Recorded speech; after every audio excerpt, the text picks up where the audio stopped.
Hi, Christine. Hello.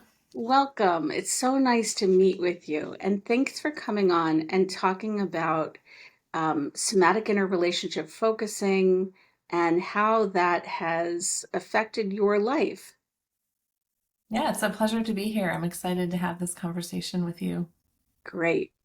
Maybe we could just start with you telling us about you, about your practice, the kind of people you see, and what you see them for.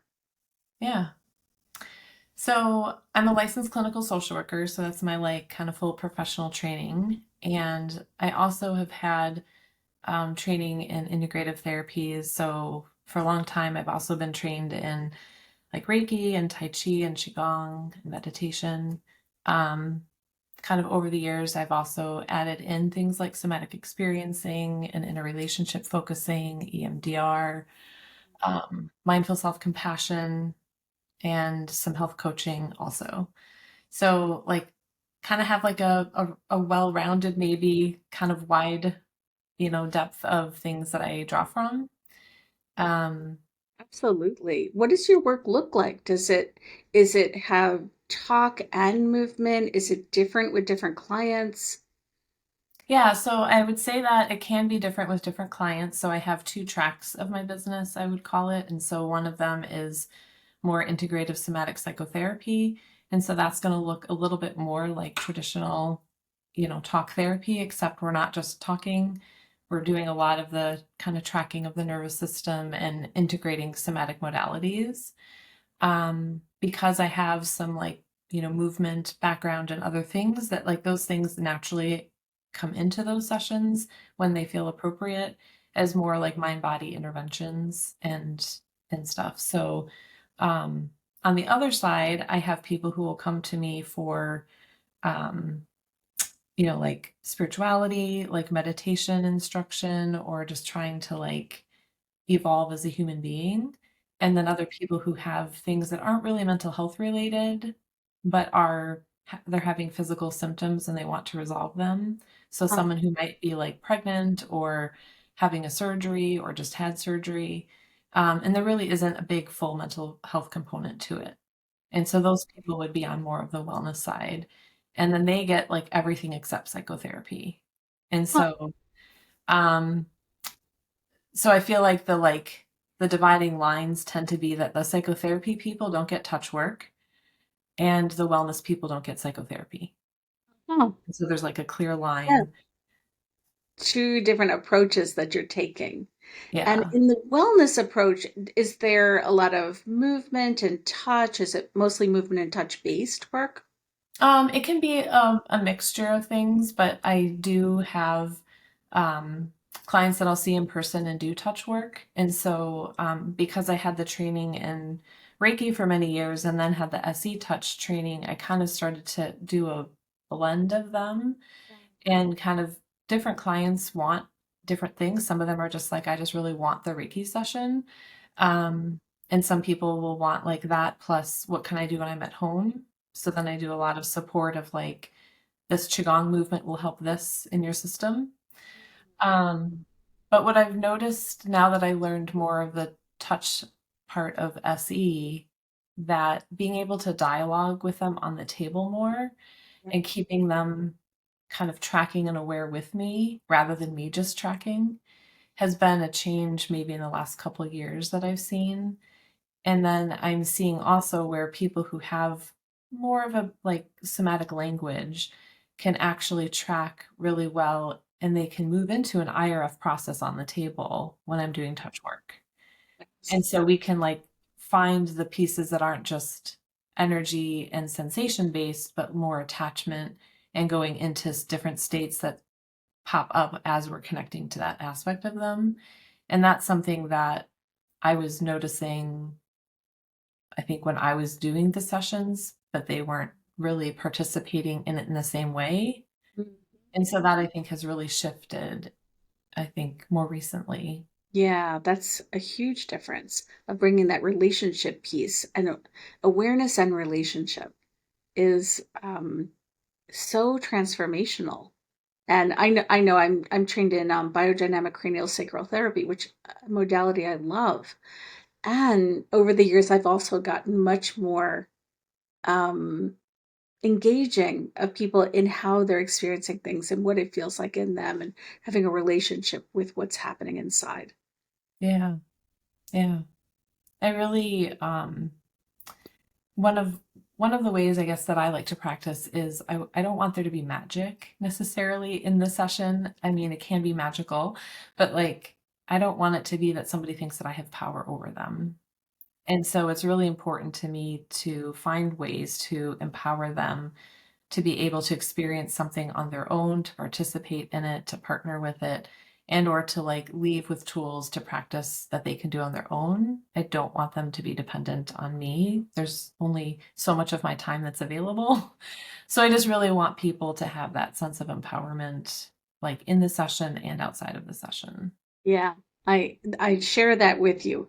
I've always been it's always been really important to me to demystify change and to make it available to everyone, that we're all capable of knowing and understanding and learning what change looks like, what it feels like, and we can make it our own. And that's always been incredibly important to me. I'm so happy to hear that you share that, that we see someone maybe for an hour a week. We don't want that to be the only change process that's happening, or Yeah. to for our clients to feel that we are the change agent in their life, as opposed to, no, your system, one, knows how to heal. It might need some guidance, it might need a little bit of redirection, but when I'm seeing someone, I'm always looking for, what is your system doing to try to heal? What is it doing to try to regulate? And can I help it along? And can I show you what I'm doing, or reflect it back so that there's something in you and your system that's learning, this is what I can do for me. Yeah. That's wonderful that you are helping your clients to feel capable and competent, and that they have an impact on their lives. Yeah. Yeah. Yeah. So tell me about how you learned about SIRF, somatic interrelationship focusing. Well, from you. Yeah. So, yeah, so I mean, I've been doing the somatic experiencing process and assisting, and I think in watching you um, as faculty bring this in, I think the first time that I saw you teach, and I think I was a sub for your class at one point, and I just was like, huh, like something about that feels really, really different. And I had already been assisting with some other faculty. So I was just like, something about that just hit me. And I was very curious about it. So then I wanted to assist more and learn more. Mm, And then I realized that you were bringing in this interrelationship focusing piece with the somatic experiencing piece, kind of yeah. like your dovetail. And and I guess like my way of putting it is that maybe SE doesn't explicitly talk about attachment, but it naturally comes up. And so I felt like you were giving some language um, and process and practice for that, and then being able to see the demos that you were doing and how it just kind of kept weaving together. I was just like, I want that to be the next thing that I bring in, and it complements what I'm already doing. So it felt like it was just a natural fit. Yeah. No, that thanks for saying that. That's great to hear. Yeah. And now that you've learned somatic interrelationship focusing, you've taken the classes, what do you see in your own work? Like, how has your own work evolved or changed as a result of learning the somatic interrelationship focusing, along with you've had a long experience as a somatic experiencing practitioner. Yeah. I think that um kind of what I was just saying about having like language and process and like things to do that in SE, like tracking the nervous system, like there was like a place where I felt like I was going to something maybe more intuitively, but I didn't really have a roadmap for it. and I didn't quite understand. And sometimes it would kind of pop in, but like wouldn't really feel like it would get completed. Um, and so IRF feels like it gives me something that, like, gentle language that's very compassionate. The ability to build trust within oneself is like amazing and powerful. And that's like the piece of empowerment around this that feels like, as a practitioner helping somebody, it's beautiful to watch them kind of go ah to themselves and just like really like turn towards themselves in a way rather than be afraid of something. And so when we're working with in our SE language, we'd call it like the T0, like the impact points that were like really, really hard, that most people are afraid of those points. Absolutely. And so it feels like this gives us some more, kind of titrated ways of accessing the system by creating trust and relationship. And then from that place, actually, like by just being with something with compassion, it's doing something. So it's like, oh, what do I have to do next? It's like, let's just be with it. Absolutely. It's such an important piece, the trust that grows. Like so many of us, especially if we've been through something terrible or scary, are left not trusting ourselves. What if I get it wrong? What if I make something, what if something bad happens again? And I love that you're like helping, you're noticing for yourself and you're helping others to notice when you're connected to your own body and really with it in a compassionate way, you begin to trust yourself more. Like you know what's right because you're feeling it inside. You know Hmm. what's right for you because you can feel it. Almost like there's a connection inside that's letting you know, yes, this is right for me. Like your whole body, mind, being is letting you know, this is the right thing for me. And Hmm. yes, many of us have other parts that are like, except what about this or what about that? And we get to turn towards those too. And so I do think that it's just a incredible practice of building self-trust through compassionate listening, Hmm. ultimately responding to what we're experiencing inside. Yeah. I think that like building the container, to feel like we're getting like stronger inside to hold and be with whatever's there, Yeah, that being able to turn towards different parts of ourselves and acknowledge them and know that we don't have to get rid of them. Like a lot of people are like, I have this anxiety, I need to get rid of it. yeah, And my preference is to try to help people understand that like the actual like sense of anxiety is important information, but when it gets stuck, like when it's fixated and it's not moving, that's when it's a problem. But just anxiety itself isn't a problem. It's just letting you know something. absolutely. And like you said a little bit ago, of we all have a fear of certain places within ourselves and in our memories or in our lives of like, oh, that feels so scary. And that we don't want to go there. So we kind of move around it. And as you said, often with the help of another person, as well as our own attention to what's happening inside, we can often move towards being with that a little bit at a time. And then we begin to trust ourselves more and we have less fear. It's more like, oh, actually, I was okay as I was being with that, as I turned towards that, as I turned toward the part of me that feels anxious or felt anxious. And I think that it's not that you're never going to have anxiety, it's that, or depression or difficult feelings, it's that you can be with them so differently. Yeah. You can be with them with, you can turn towards feelings of depression and anxiety instead of from a place of how do I get rid of you, which, as you said, so many people come in. How do I stop being anxious? How do I stop being depressed? And instead, if there's a, well, how can we be with that? How can we be with the feeling of anxiety or depression and Yeah. really sense what's happening in that place, what it's feeling, what it's afraid of, what's going on in that area can really bring an entirely different kind of relationship to our challenging states, the ones that so many of us are like, just make it stop. Hmm. Yeah. I've been thinking about this process of like the intergenerational healing, but Yeah, applying it to ourselves. And like, I don't know, this sounds weird, but so it's like we're going, sometimes back in time, like imagining and sensing into these places of our younger parts.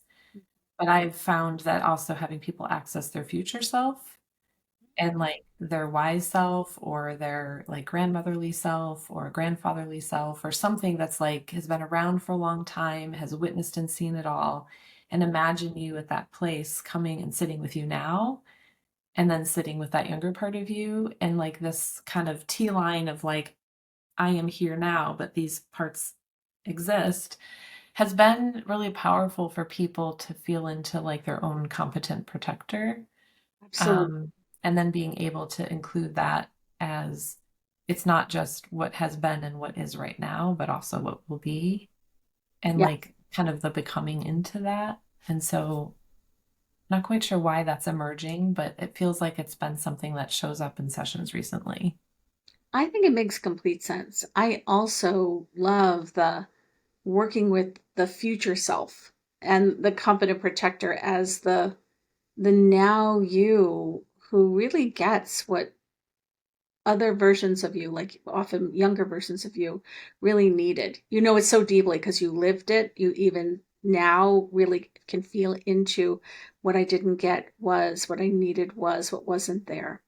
And in the same way, when we envision ourselves in the future, maybe having accomplished something that we're wanting to accomplish, like maybe it's you when you're no longer depressed, or you when you have gotten that job that you've been wanting to have, or accomplished that thing you've wanted to accomplish. Of the what does that you feel like? What is the body of that you feel like, and how that can help now you feel into that, and bringing the trials and tribulations of our ancestors, I think is incredibly important. Like what they lived through often has so much to say about both our resilience and also places that we're still kind of preoccupied by things that have been around in our lineage for Hmm. a long time. The research that shows that you don't even have to know the person in your lineage. They can be living on another continent. You've never met them. And what they lived through affects who you are. That Yeah. gets passed down both transgenerationally and intergenerationally, both from people that you've had contact with and people you haven't Hmm. had literal contact with. So I think that it is creeping into your own work sounds really organic and powerful. Like just, your own work taking its next steps of like that makes so much sense. Yeah. Yeah. Are there particular stories or clients, either personal or professional, that you feel have really made an impact? That SIRF has made an impact in how you work. You might want to share a story about a client or a personal story. I would love to hear how it's affected you. Yeah. Um, I have both, and so I think I'll do the personal stuff later, but just to Good. kind of touch on some things with clients. Um, so I have a person who I've like seen multiple times, and we've been developing kind of her sense of connecting compassionately to herself over time. And so, we had some sessions where she was like turning towards with her hand of just like really making contact and feeling that compassion for her younger self and these different states. And um, so then we had another session where I felt like she had a breakthrough in something. And I thought about this session in terms of like, if I didn't know SE and IRF, how would that session have gone? And it might have gone more towards like problem solving resources because she had broken her leg and was very immobile temporarily and needed help and was having a hard time asking for help. And so had we like not had all this other groundwork laid, all of a sudden she's coming to session with something totally new and different than her norm. And it might have moved into something that was more concrete and practical, maybe to support her of like, how are we going to get through the next week or two? Yeah.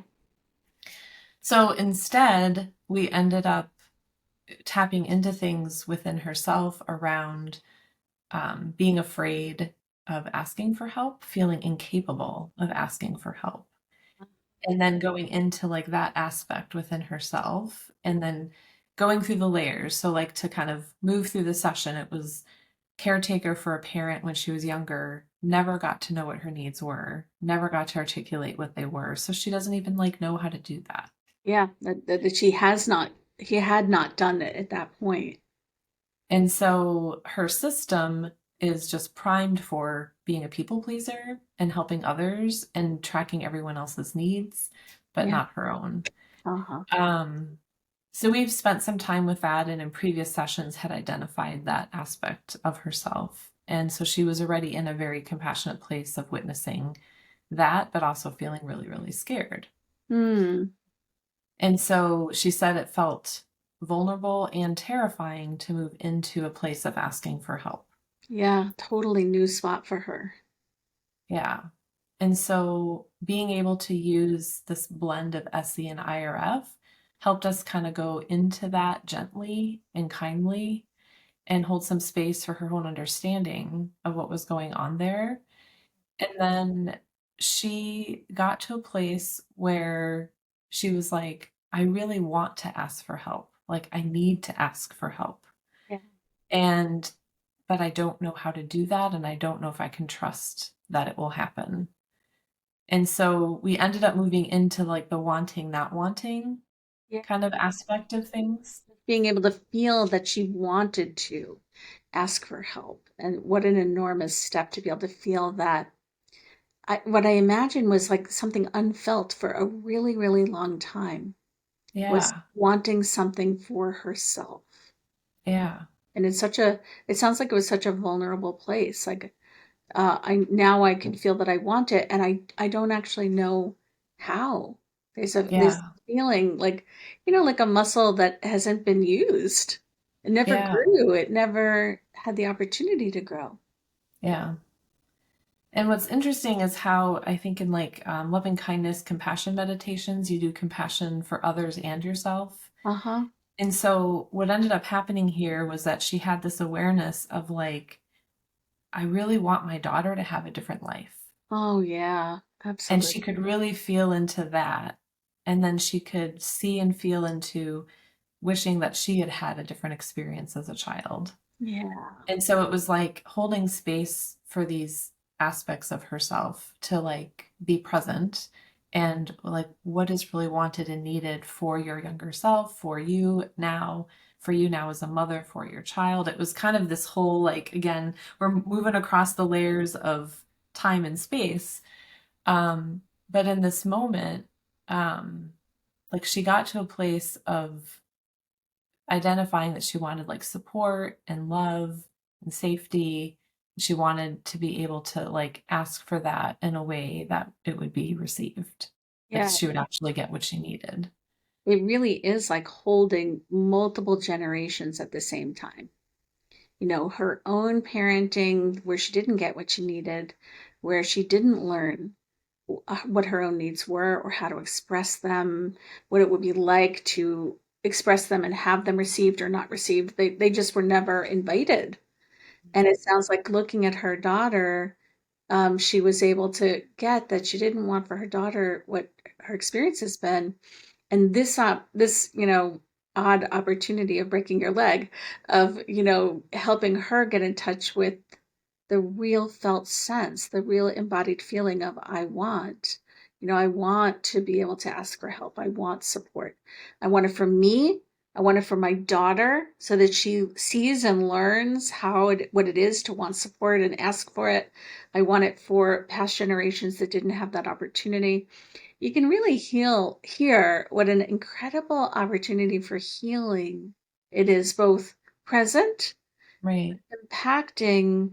future and past of like, this is something we in my lineage have not been able to do or accomplish. And here Mhm. she is doing it for herself and for, her daughter and for future generations. It really Yeah. sounds so powerful and so Yeah. so transformative. Yeah.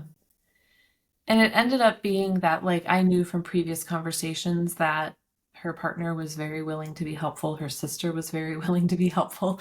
And so we started just doing that, so what would it be like to just imagine that, like, you could have, like, her sister had a one level place. So it was like, what if you just could spend a night at your sister's and your partner could take care of your kid? And just like, what would that feel like? And can you imagine coming back from that? And can you imagine what your system might feel like? So we did some like rounds of just this touching in and imagining. And then she started noticing movement in her body, energy kind of shifting in her body. And then she actually started to feel the joy and like the idea of like what it would be like to actually be supported. And so um she ended the session feeling like, I'm going to try that. I feel more confident in doing that. But I thought about the difference here of like maybe a typical like psychotherapy session without SE and IRF. I don't think she would have had the embodied sense of joy that came with moving this energy through her system and actually that I want Exactly. rather than like I have to ask for help. It became like I need to, I want to, and I can feel the like impact that it would have on my system. Absolutely. It's so much more connected to her own feelings and impulses that arise from her feelings. And from that place, the wanting is a relational. I want to ask my sister about staying at her place. And there's a joy in like it becomes a giving and a sharing, a giving and a receiving that's so much more than the practical I have to ask for this help or I have to do that, which could actually make you feel bad about yourself rather than this is an opportunity to give and receive. And that Yeah. really getting that receiving is not about being a burden or feeling guilt, especially for someone who has spent a lifetime believing that her value is in what she can offer to others, anticipating the needs of other people and really being taught to not be in touch with what her own needs are or given any modeling for how to express them or how to have that be a part of a relationship. Mm. It just sounds so transformational about how she will probably, I'm imagining, be in relationship in the future, Yeah. having had this experience of being able to feel her own impulses, feel her own feelings, and the impulses that arise from them. Yeah. Yeah. Yeah. So, so I think from like a time perspective, I'm thinking I'll just share a little bit more about my journey as well. Yeah, thank Um, you. I'd love to hear that. and yeah, and so I came into learning IRF in 2023, and that year was a year after my husband had had a bad car accident and had prolonged recovery. So I had been in this pretty intense caregiver role and was trying to like piece myself back together and have like just some time for me Yeah, and a time and place where I didn't have to be like front and center like taking care of others. So being in your course was a time that I carved out for myself to just do that.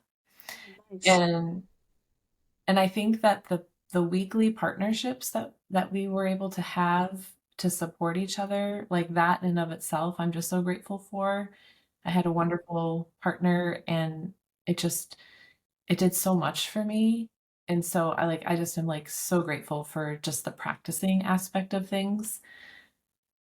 Um And then another thing was that I had visual images that came very strongly, and I do not consider myself an artist. This is not something that I do every day, but it was just coming to me very strongly during that time so that I started like actually doing them. Like I would like write or draw whatever I was seeing. Yeah. And so I have a couple here I was going to share to give a sense of like the journey I went through. Thank you for Part of bringing. it was that I was also turning 50 that year. Uh-huh. And so the last one I'm going to show is the one I drew on the eve of my 50th birthday. Hmm. So the first one is this. Ah.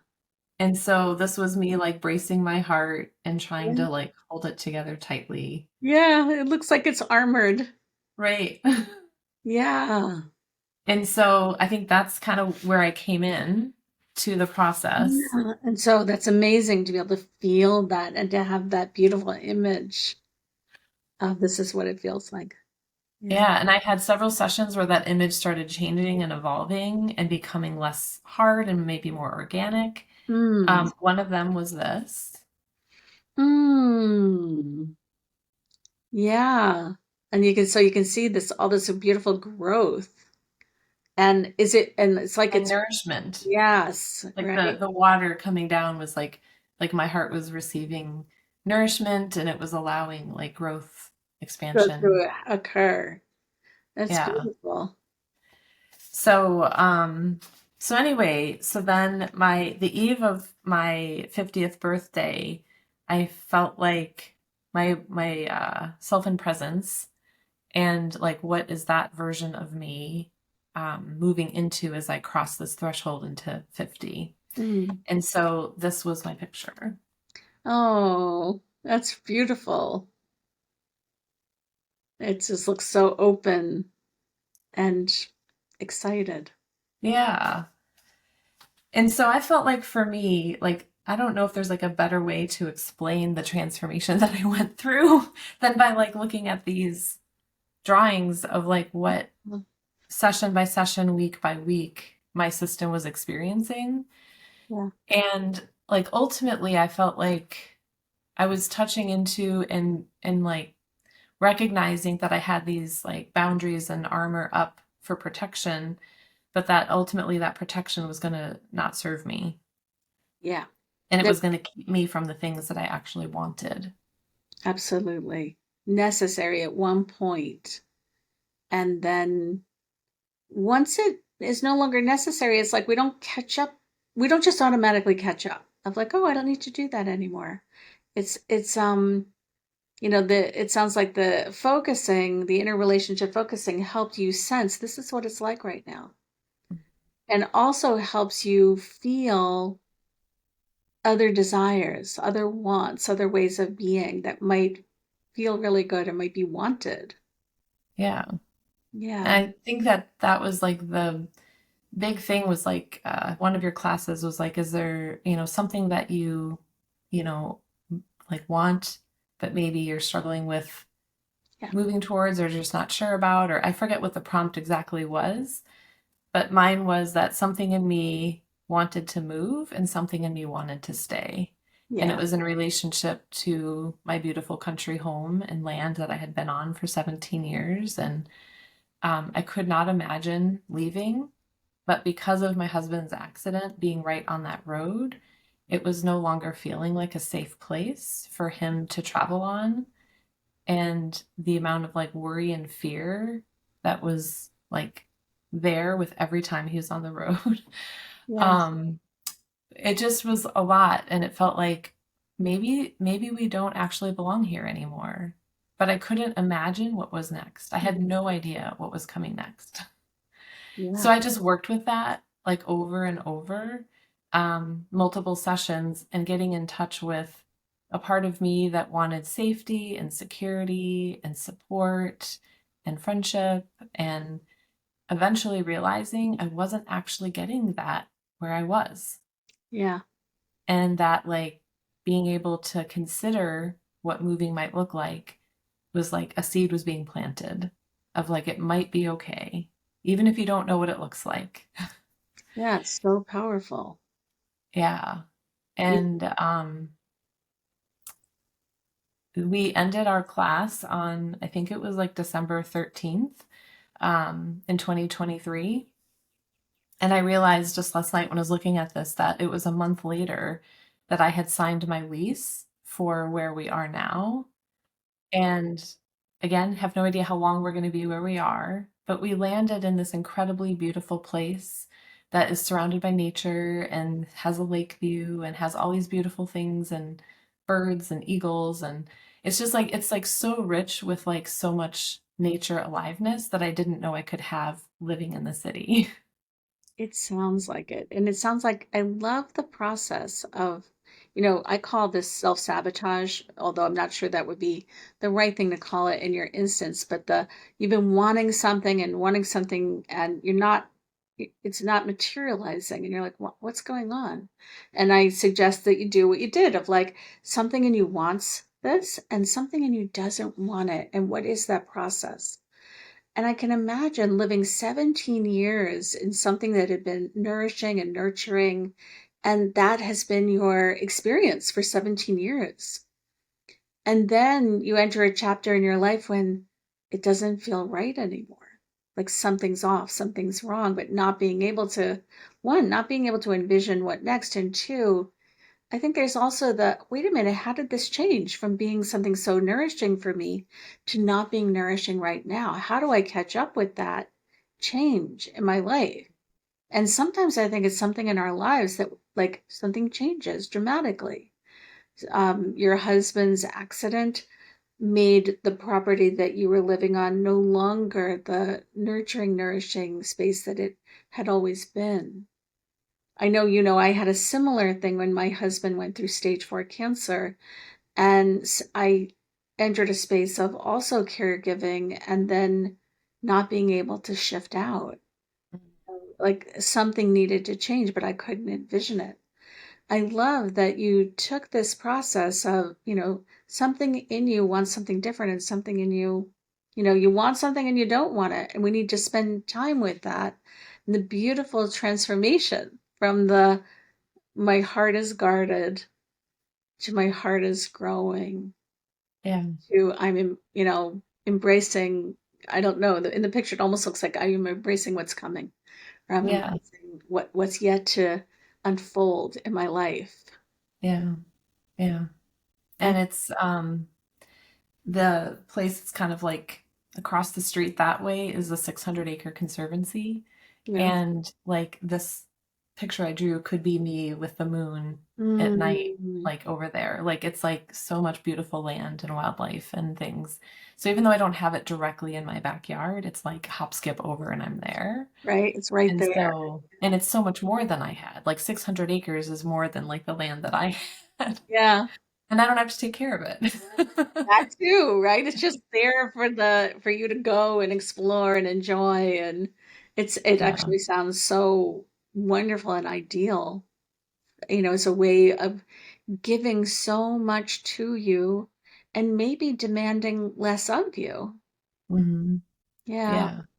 Yeah. It's definitely been something that, like, if I go back to that time and, like, I did not know any of this was going to transpire. I could never have told you that I was going to, like, consciously choose to leave my home. And so, I'm kind of amazed at how powerful the IRF journey was. And I know that counseling and therapy and all these other things are important, but I feel like this has been one of the most powerful experiences that I've had that like saw me through a regular transformational process, like committing to it week by week and just slow changes. It wasn't like I did this and then the next session it was better, right? It was a long, titrated kind of process that was really allowing me to feel deeply into myself and hold space for myself. And maybe I could have done some of that if I just sat and like chose to like journal on a regular basis, but I don't think I would have had the prompts and the container and the support. yeah. So the combination of all of that together, I felt like carried me through a really important time in my life. And I'm grateful for you for that. Thank you, and thank you for sharing your story. That's an amazing, wonderful story. I'm so glad that you had that to support you. And I love your description of it, like it's a week by week holding Mhm. of what you're experiencing within you and what's emerging from you. every week. And I'm so glad that you had a wonderful partner. We assigned partners, and I remember that you stayed with your partner for a really long time. You have the opportunity to shift, and you and your partner were like, "No, we're staying together," and Yep. it was such a good partnership that it made total sense to stay together and see it through. And you were Mhm. supporting such important processes. Yeah. I'm so glad that you had this, and I'm so glad that it was so beneficial for you. Yeah. It's Thank you. amazing. I started teaching IRF when we had a break in teaching SE as a result of the pandemic. The pandemic hit. SE had always been taught in person, and so the somatic experiencing community had to regroup. Like, okay, we're going to take it online, but it's going to take us some time to build that. So I was kind of left with a lot of free time I wasn't expecting. I was like, oh, this means I can start teaching IRF online. And so many people gave me the feedback that this was what helped them get through the fears and anxieties of the pandemic, of having Mm. this weekly support and a partner and someone there to really hear the unfolding of their feelings and the opportunities for transformation that IRF provides. So I've now been through the pandemic of teaching SIRF, and many people like you, myself too, of what chapters in our life did we need that kind of support? Mhm. What brought us to learning somatic interrelationship focusing, and what was the transformation that was supported, which I think certainly has made me what I think of as a lifelong believer that this is what I want to have with me. When I go through Mhm. challenges, when I go through hard times, this is the practice I want with me. Mhm. And I can hear that this was something that supported you in a huge change in your life. Yeah. Absolutely. And I think one of the things around IRF too that is beautiful is that one, you can be self-led, like you can hold that space for yourself. But I find personally that it's more helpful to have somebody holding space with you. Um, but that person holding space with you in the way that they are doing that, I think the person showing up with the intention of holding space is like the most important thing. Like they're not there as an expert. They don't know better than you. They don't have like all the history of everything that you've ever been through. We're just showing up with like what is showing up right now in this moment and how do we just be with that? And I think that's just such a lifetime like pulse check on your system and we don't need to know anything else. We can just be with that. And I think that that is like so beautiful. It's like simple and elegant, but like profound. Absolutely. It's such a gift. And I also love that you can do IRF on your own, SIRF on your own. And many of us do, like you have an important decision to make or something that's upsetting you. And that's great. Spend time with it. And you can do it with like a partner, which many of us have. And you can also do it in a professional relationship, like we both do as professionals of providing that to someone who's not going to provide it back. We're doing this with and for them as a service. It's so versatile, and there's so many ways to use the process that I think it just makes it, I don't know, like there's something so expansive about that of like you can Mhm. all these different ways and at different parts and points in your life, how you make use of it will be different. And you have all Mhm. these options for what kind of support do you want or need right now. And I also love the other person is not the expert about you. You are the expert about you. This is Yeah. about helping you get in touch with what's inside of you and deeply wanting to support that, Yeah. along with the incredible realization that the other person doesn't need to be an expert in order to be essential to the process. That many of us have found that a person sitting across from you has you stay longer, has you be with things in a way that you feel like, I don't think I would have, or I wasn't like this with this process yesterday on my own. This felt so different. It really changes how you think and feel about what another person brings to a process. That whole Mhm. space that is feels so amazing and helpful and respectful, and does put you in the center of knowing about you, is one of the greatest gifts. It really certainly changed my view of relationship and how and connection and how we are and can be with each other. Um, yeah. Deep listening. That's so incredible. Yeah. It's like an active process of compassion. I have clients who will ask about, I don't know how to get that voice out of my head. And when we do work like this, it naturally comes in. And as they're making that connected, kind relationship with self and holding space, it just starts to shift something inside of them to like, oh, that's what like, and I had somebody actually like have a tear of like, I think I might love myself. Like, and it was just like, I don't think I've ever felt that before. Like, what is that? And it was like excitement and curiosity and wonder. But it was like we could talk cerebrally about compassion, but Yeah, if you don't really understand it, it's like hard to like have that. And I feel like IRF like slides people right in. It's like effortlessly almost. absolutely. That is so important. How many people have never had a feeling of love about themselves? Everything that they have said to themselves, heard about themselves, is like how they should be different, how they should change. And the idea of being able to have compassion and love toward yourself is like, literally, what is this? I've never felt this before. Is this what this feels like? And how incredible that is. The Yeah. difference, it changes your vision of yourself to something positive, where your vision of yourself may not have been so positive. Hmm. Yeah. Yeah. Well, thank you for so much for sharing your professional experiences, your personal experiences. It's been really lovely to spend this time with you and to hear how surf has impacted you. Yeah. Thank you. I appreciate the opportunity to be here and I'm less nervous now. Funny how that happens, right? Yep. Yeah. Yeah. Well, I'm going to wish you all the best in your continued very rich practice. Thank you. Thank you. And likewise, thank you for all your support. Absolutely.